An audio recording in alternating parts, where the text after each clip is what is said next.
Alright, so today I got this Iron Forge cable. It is 25 foot and it is a 12.3. That is the only gauge that I use. It must be a 12 gauge. And I want something right here just like this air hose.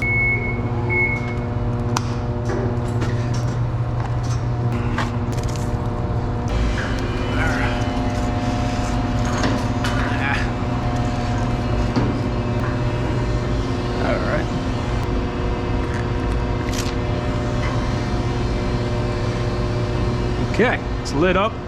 So one of the nice things about this particular cable is that the light on the end lets me know that after I plugged it in here, we're still good.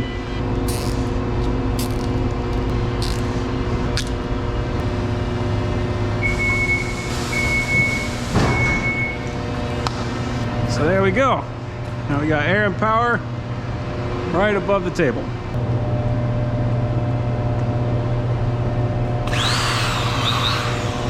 All right, cool.